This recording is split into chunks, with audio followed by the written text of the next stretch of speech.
ഈ ദിവസങ്ങളിലൊക്കെ നിങ്ങൾ പേപ്പർ വായിക്കുകയാണെങ്കിൽ DCLന്റെ അധ്യക്ഷനായിരുന്ന കൊച്ചേട്ടൻ ഫാദർ റോയ് കണ്ണഞ്ചിറയുടെ ലേഖനങ്ങൾ നിങ്ങൾ വായിച്ചിട്ടുണ്ടെങ്കിൽ ഈ അടുത്ത ദിവസങ്ങളിൽ എഴുതിയൊരു ലേഖനമാണ്. ഞാൻ മുമ്പ് ഇവരോട് പറഞ്ഞൊരു കാര്യമാണ്.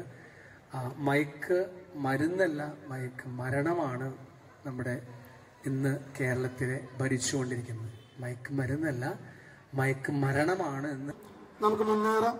അതിനുവേണ്ടി എല്ലാവരും ഒത്തൊരുമിച്ച് ഈ ലഹരി എന്ന മഹാവിപത്തിനെ നേരിടാൻ നിങ്ങൾ പരിശ്രമിക്കണമെന്ന് ഞാൻ നിങ്ങളെ ആഹ്വാനം ചെയ്യുന്നു. അതിനുള്ള എല്ലാവിധ ഇതുകളും നിങ്ങൾക്ക് അനുഗ്രഹം. ഇന്ന് സർക്കാരിന്റെ പല കാര്യങ്ങളും വെറും വാക്കുകളിൽ മാത്രമുള്ള കപടതയാണ് നമ്മൾ കാണുന്നത്. ഈ വരുന്ന ഞായറാഴ്ച ലഹരി വിരുദ്ധ ദിനമൊക്കെ സംഘടിപ്പിക്കുന്നതായിട്ട് ഈ ദിവസങ്ങളിലൊക്കെ അറിയാനായിട്ട് സാധിച്ചു. അതായത് ലഹരി ഉപയോഗിക്കില്ല എന്നുള്ള ദൃഢപ്രതിജ്ഞയോടുകൂടി മുന്നോട്ട് പോകുവാനായിട്ട് ഈ കാലഘട്ടത്തിലൂടെ നമുക്ക് സാധ്യമാകണമെന്ന് നമ്മളൊക്കെ മനസ്സിലാക്കണം. അതുകൊണ്ട് ജീവിതത്തെ ലഹരിയായിട്ട് കാണുവാനായിട്ട് നമുക്ക് സാധിക്കണം. അതാണ് യഥാർത്ഥ ലഹരി. ക്രിസ്തുവിലാണ് യഥാർത്ഥ ആനന്ദമെന്ന് ചെറുപ്പകാലഘട്ടം മുതൽ തന്നെ കുട്ടികൾക്ക് പറഞ്ഞു കൊടുക്കുവാനും പങ്കുവയ്ക്കുവാനും നമുക്ക് സാധിക്കുമ്പോഴാണ് നമ്മുടെ സാമൂഹ്യ അന്തരീക്ഷം രക്ഷപ്പെട്ടു പോരുകയുള്ളൂ. അതുകൊണ്ട് നല്ല രീതിയിൽ അതിനിടവരുത്തക്ക രീതിയിലുള്ള പ്രവർത്തനങ്ങൾ നമ്മുടെ ഇടവക തലത്തിലും കുടുംബ തലങ്ങളിലും അതുപോലെ തന്നെ സാമൂഹ്യ തലങ്ങളിലൊക്കെ ഉണ്ടാകട്ടെ എന്ന് പ്രാർത്ഥിക്കുകയാണ്. അതുകൊണ്ട് നമ്മുടെ കുടുംബത്തിലാണ് ആദ്യം അതിനുള്ള വഴികൾ തെളിയിക്കേണ്ടത്. വിദ്യാലയങ്ങളിലാണ് അതിനുള്ള അവസരങ്ങൾ ഒരുക്കേണ്ടതെന്ന് ഈ കാലഘട്ടത്തിൽ നമ്മൾ മനസ്സിലാക്കണം. പല രാഷ്ട്രീയ പാർട്ടികളും അതിനുള്ള വഴികൾ ഒരുക്കും. അതൊന്നും എങ്ങും എത്തില്ല എന്നുള്ളത് ഒത്തിരിയേറെ തീർച്ചയുള്ള കാര്യമാണ്. നമ്മുടെ കുടുംബങ്ങളിലും വിദ്യാലയങ്ങളിലും അതിനുള്ള വഴികൾ ഒരുക്കിയാൽ മാത്രമേ രക്ഷപ്പെടുകയുള്ളൂ എന്നുള്ള ബോധ്യം നമ്മുടെ ജീവിതത്തിലും മനസ്സിലൊക്കെ ഉണ്ടാകണം. പ്രത്യേകിച്ച് ഈ ലഹരി വിരുദ്ധ റാലി എന്നും നമുക്കൊരു മാതൃകയായിട്ട് ലഹരി ഉപയോഗിക്കാതിരിക്കുവാൻ, ജീവിതമാകുന്ന ലഹരിയെ മുന്നോട്ട് പിടിച്ചുകൊണ്ട് ജീവിക്കുവാനുള്ള വലിയ കൃപ ദൈവം തരട്ടെ. Thank you. ആയിരിക്കും സ്നേഹപൂർവം കിൻഡോ കൊടിയനച്ചനെ ഈ വേദിയിലേക്ക് സ്വാഗതം ചെയ്യുന്നു. 2020 നമ്മളൊക്കെ ഏറെ ആകാംക്ഷയോടെയും പ്രതീക്ഷയോടെയും കാത്തിരുന്ന ഒരു വർഷമായിരുന്നു 2020. നമുക്കറിയാം 2020 കോവിഡ് എന്ന മഹാമാരിക്കാണ് കേരള ജനത സാക്ഷ്യം വഹിച്ചതെങ്കിൽ 2025 അതിലേറെ പ്രതീക്ഷയോടെയാണ് നമ്മൾ തുടങ്ങിയതെങ്കിലും ആദ്യ 2 മാസങ്ങള് പിന്നിട്ട് മാർച്ച് മാസത്തിൽ എത്തി നിൽക്കുമ്പോൾ അത്ര ശുഭകരമല്ലാത്ത ഒരുപാട് വാർത്തകള് നാടുകളിൽ നിന്ന്, സമൂഹങ്ങളിൽ നിന്ന്, പലയിടങ്ങളിൽ നിന്ന് കേൾക്കാനായിട്ട് ഇടവരുകയാണ്. നമുക്കറിയാം തൊട്ടടുത്തുള്ള നവചൈതന്യ ഡി അഡിക്ഷൻ സെന്ററില് ഇടയ്ക്ക് അവിടെ ക്യാമ്പ് നടക്കുമ്പോൾ പോകാനായിട്ട് ഇടയാകാറുണ്ട്. വ്യാഴാഴ്ചകളില് ക്യാമ്പുള്ള ആഴ്ചയിൽ പോകുമ്പോൾ ആ വ്യാഴാഴ്ച പലരെയും കണ്ടുമുട്ടുമ്പോൾ ഒത്തിരിയേറെ മക്കള് അല്ലെങ്കിൽ ഒത്തിരിയേറെ ആളുകള് ലഹരി വന്നിട്ടുണ്ട്. ഞാനിപ്പോൾ ഏകദേശം ഒരു 6ാമത്തെ വർഷമാണ് ആളൊരു ഈ ചുറ്റുപാടൊക്കെ ഉണ്ടായിട്ട്. ഈ 6 വർഷങ്ങളിലും ഈ നവചൈതന്യവുമായി ഒരു കണക്ക് പരിശോധിക്കുകയാണെങ്കിൽ ഓരോ വർഷത്തിലും പിന്നെ സ്വന്തം നാട്ടിൽ ഇതുപോലെ ലഹരി വർദ്ധിച്ചു വരുമ്പോൾ ക്രൈസ്തവരായ നമ്മൾ അതിനെതിരെ പ്രതികരിക്കേണ്ടത് ഈ കാലഘട്ടത്തിന്റെ വലിയ ആവശ്യകതയാണെന്ന് ഈ ദിവസങ്ങളിലൂടെയൊക്കെ കടന്നു പോകുമ്പോൾ നമ്മൾ ഓർമ്മപ്പെടുത്തുന്നുണ്ട്.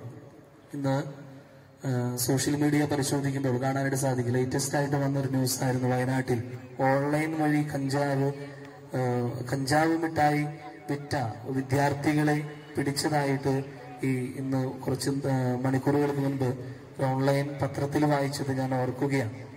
കുറച്ച് ദിവസങ്ങൾക്ക് മുൻപാണ് മകന്റെ കൈവശം മയക്കുമരുന്ന് കൊടുത്തുവിട്ട ഒരു പിതാവിനെ പോലീസ് പിടിക്കാനിട വന്നിട്ടുള്ളത്. അതുപോലെ തന്നെ ഈ അടുത്തിടെയാണ് കോട്ടയം ഗവൺമെന്റ് നഴ്സിംഗ് കോളേജില് റാഗിങ്ങിന് വിധേയരായ വിദ്യാർത്ഥികളെ കാണാനായിട്ട് ഇടവന്നിട്ടുള്ളത്. ഇതെല്ലാം പറഞ്ഞു വയ്ക്കുന്നത് എല്ലാത്തിന്റെയും അടിസ്ഥാനം എന്നുള്ളത് ലഹരിയാണെന്ന് അവിടെ വെച്ച് നമുക്ക് മനസ്സിലാക്കാനായിട്ട് സാധിക്കും.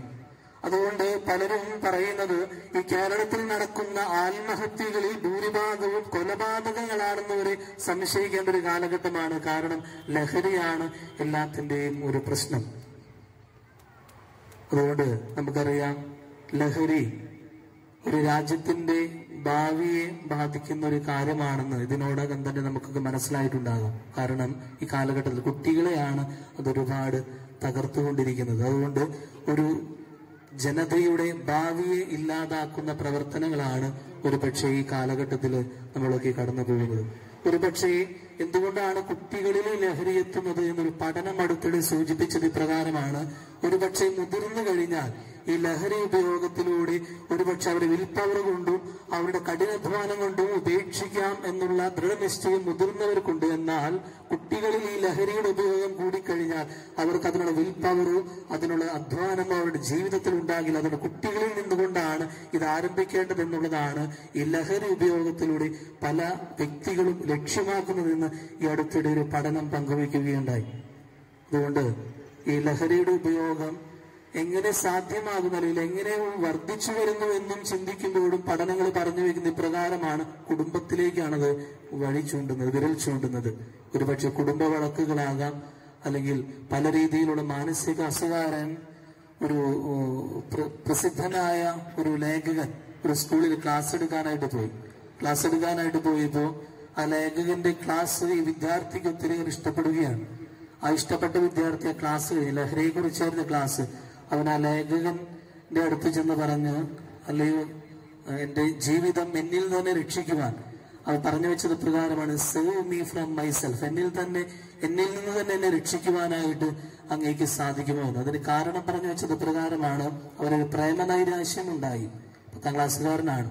ഒരു പ്രേമനൈരാശ്യത്തിലൂടെ മധ്യവിരുദ്ധ സമിതിയെയും ഞാൻ ആദ്യമായി അഭിനന്ദിക്കാൻ ആഗ്രഹിക്കുകയാണ്.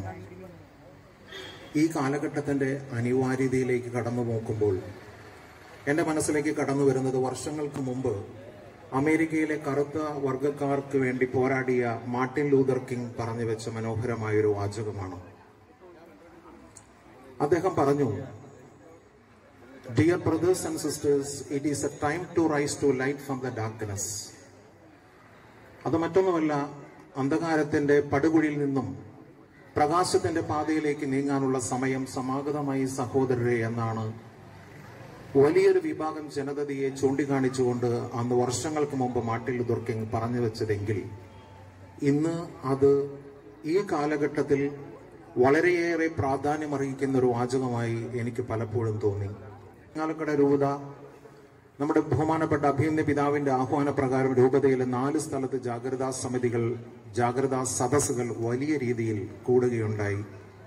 അന്ന് അവസാനം ചാലക്കുടിയിൽ വെച്ച് നടന്ന മനോഹരമായ ആ സദസ്സിൽ വെച്ച് മുഖ്യപ്രഭാഷണം നടത്തിയ ശ്രീ VM സുധീരൻ, കേരളത്തിന്റെ ബഹുമാന്യനായ മുൻ നിയമസഭാ സ്പീക്കർ, പറഞ്ഞു വെച്ചു, ഇരിങ്ങാലക്കുട രൂപത ഒരു കാതം മുമ്പേ എറിഞ്ഞിരിക്കുന്നു എന്ന്. ശരിക്കും അദ്ദേഹം അന്ന് പറഞ്ഞത് നമുക്ക് കാര്യത്തിന്റെ ആ ഗൗരവം നമുക്ക് മനസ്സിലായില്ല. അദ്ദേഹം അത്രയേറെ ആഴങ്ങളിലൂടെ സഞ്ചരിച്ച് പഠിച്ചുകൊണ്ടിരിക്കുന്ന, ലഹരിയെക്കുറിച്ച് അത്രമാത്രം ആഴത്തിൽ പഠിച്ചുകൊണ്ടിരിക്കുന്ന ഒരു വലിയ വ്യക്തിത്വത്തിന്റെ ഉടമയായിരുന്നു. അതുകൊണ്ടാണ് അദ്ദേഹം പറഞ്ഞത്, കേരളം മുഴുവൻ ലഹരിയുടെ അടിമത്തത്തിന്റെ ആ വേരുകളിലൂടെ കടന്നുപോയിക്കൊണ്ടിരിക്കുമ്പോൾ ഇരിങ്ങാലക്കുട രൂപത കേരളത്തിൽ എങ്ങുമില്ലാത്ത വിധം ഒരു മുഴം മുമ്പേ എറിഞ്ഞ് നിങ്ങൾ പ്രവർത്തനം തുടങ്ങിക്കഴിഞ്ഞു എന്ന്. എനിക്കതിൽ അന്ന് വളരെയേറെ അഭിമാനം തോന്നിയിട്ടുണ്ടായിരുന്നു. പ്രിയപ്പെട്ടവരെ, രാജ്യ പുരോഗതിക്ക് അനിവാര്യമായ 3 ഘടകങ്ങളെ കുറിച്ച് ലോക ആരോഗ്യ സംഘടന പറഞ്ഞു വെക്കുന്നുണ്ട്. അതിലൊന്ന് ആരോഗ്യമുള്ള ജനതയാണ്, 2 കെട്ടുറപ്പുള്ള കുടുംബങ്ങളാണ്, 3 സമാധാനമുള്ള സാമൂഹിക അന്തരീക്ഷം. അത് നഷ്ടപ്പെട്ടതിന്റെ തെളിവാണ് ഇന്നലെ രാത്രി കളമശ്ശേരിയിലെ പോളിടെക്നിക്കിലെ പോലീസ് കയറി ഇറങ്ങി 2 കിലോ കഞ്ചാവ് പിടികൂടിയത്. നിങ്ങളെല്ലാവരും അറിഞ്ഞു കണ്ടിട്ടുണ്ടാവുമെന്ന് ഞാൻ വിശ്വസിക്കുന്നു. 2 കിലോ കഞ്ചാവാണ് കോളേജിന്റെ ഹോസ്റ്റലിൽ നിന്ന് പോലീസ് പിടിച്ചത്. ഇന്നലെ രാവിലെ നമ്മുടെ അധികം ദൂരമില്ലാത്ത പെരുമ്പാവൂര് ഒരു മകൻ അച്ഛനെ മദ്യലഹരിയിൽ ചവിട്ടിക്കൊന്നു. അറിഞ്ഞു കാണും. കുറെ നാളുകളായിട്ട് ഈ കൊലകളുടെ ഒരു പരമ്പര തന്നെയാണ് കേരളത്തിൽ നടന്നുകൊണ്ടിരിക്കുന്നത്. പ്രിയപ്പെട്ടവർ, നിങ്ങളൊന്ന് ചിന്തിച്ചിട്ടുണ്ടോ? ഞാൻ നിങ്ങളുടെ ചിന്തകളെ, എന്റെ ഈ ചെറു ചിന്തകളിലേക്ക് ഞാൻ കടത്തിവിടാൻ ആഗ്രഹിക്കുന്നു. ആരാണിതിന് ഉത്തരവാദികൾ? ഞാൻ പറയും കേരള സർക്കാരാണെന്ന്. എന്തുകൊണ്ടാണെന്നറിയൂ? 3-4 വർഷങ്ങൾക്ക് മുമ്പ് ഈ കേരള സർക്കാർ അധികാരത്തിൽ, നേരത്തെ അന്തോണിക്കുട്ടി ഇവിടെ പറഞ്ഞു വെച്ചു, അധികാരത്തിലേറിയത് എന്തും പറഞ്ഞുകൊണ്ടാണ്. 2 മഹത്തായ സിനിമാ താരങ്ങളെ അണിനിരത്തിക്കൊണ്ട് അവർ പറഞ്ഞു, മധ്യം കേരളത്തിന്റെ മണ്ണിൽ നിന്ന് ഞങ്ങൾ തുടച്ചു നീക്കുമെന്ന് വാഗ്ദാനം ചെയ്തുകൊണ്ടാണ് അവർ അധികാരത്തിൽ ഏറിയത്. എല്ലാവരും അവർക്ക് വോട്ട് ചെയ്തു. എന്നിട്ട് എന്താ സംഭവിച്ചത് അറിയോ? എന്താ സംഭവിച്ചതെന്ന്? ഇന്ന് കേരളത്തിൽ എത്ര ബാറുകളുണ്ടെന്നറിയോ? ബീവറേജസ് കോർപ്പറേഷനും കൺസ്യൂമർ ഫെഡിനും എത്ര ഔട്ട്ലെറ്റുകൾ ഉണ്ടെന്നറിയോ? ഞാൻ കൃത്യമായ കണക്ക് ഞാൻ നിങ്ങൾക്ക് മുമ്പിൽ അവതരിപ്പിക്കാം. 862 മൊത്തം ബാറുകളാണെന്ന് കേരളത്തിലുള്ളത്. 862. 295 ബിയർ പാർലറുകളുണ്ട്. 43 ക്ലബ് ലൈസൻസുകളുള്ള ക്ലബുകളുണ്ട്. 11 ഡിസ്റ്റിലറി ലൈസൻസ് ഉള്ള സംഭവങ്ങളുണ്ട്. 8 ബ്ലെൻഡിംഗ് യൂണിറ്റുകളുണ്ട്. ഒരു ബ്രൂവറി ഉണ്ട്. ഇപ്രകാരം നിരവധി അനവധി ഔട്ട്ലെറ്റുകൾ കേരളത്തിൽ ഉടനീളം ഇങ്ങനെ നടന്നുകൊണ്ടിരിക്കുമ്പോൾ പ്രിയപ്പെട്ടവരെ, എങ്ങനെയാണ് കേരളത്തിന്റെ മക്കളെ രക്ഷിക്കാനാവുക? എങ്ങനെയാണ് കേരളത്തിന്റെ മക്കളെ രക്ഷിക്കാനാവുക? ഭരണഘടനയുടെ 47-ാം അനുച്ഛേദനം പറയുന്നത് ഈഥൈൽ ആൽക്കഹോൾ മാരകമായ വിഷമാണ്. നമുക്ക് എല്ലാവർക്കും അറിയാം, പ്രത്യേകിച്ച് ശാസ്ത്ര വിദ്യാർത്ഥികൾക്കറിയാം. അതാണ് ഈ മദ്യത്തിലൂടെ നിരവധിയായി ഇങ്ങനെ വിളമ്പിക്കൊണ്ടിരിക്കുന്നത്. കേരളത്തിലെ മക്കളെ കുടിപ്പിച്ചുകൊണ്ടിരിക്കുന്നത് ഈഥൈൽ ആൽക്കഹോളാണ്. ഇത് മരുന്നിനല്ലാതെ മറ്റൊന്നിനും ഉപയോഗിക്കാൻ പാടില്ല എന്നാണ് ഭരണഘടനയുടെ 47-ാം അനുച്ഛേദനം പറയുന്നത്.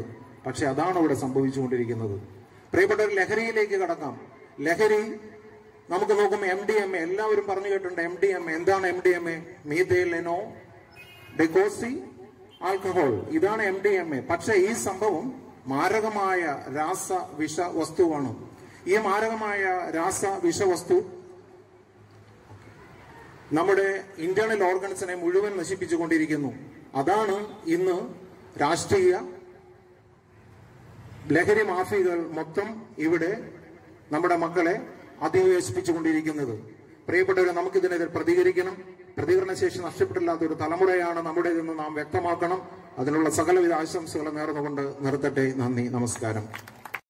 പ്രതിജ്ഞ ഏറ്റുപറയാം. എല്ലാവരും കരങ്ങള് കുരിശിലേക്ക് നീട്ടിപ്പിടിക്കുക. മാനവരാശിയെ മാരകമായി നശിപ്പിക്കുന്ന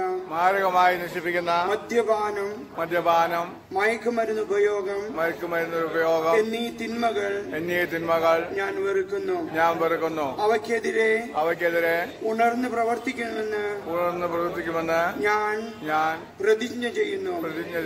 ആരോഗ്യത്തെയും കുടുംബ സമാധാനത്തെയും നാടിന്റെ പുരോഗമനത്തെയും തകർക്കുന്ന ഈ തിന്മകൾക്ക് ഞാൻ ഒരിക്കലും അടിമയാകില്ല. അവയ്ക്ക് ഇട നൽകുന്ന എല്ലാ സാഹചര്യങ്ങളെയും ഞാൻ ഒഴിവാക്കും.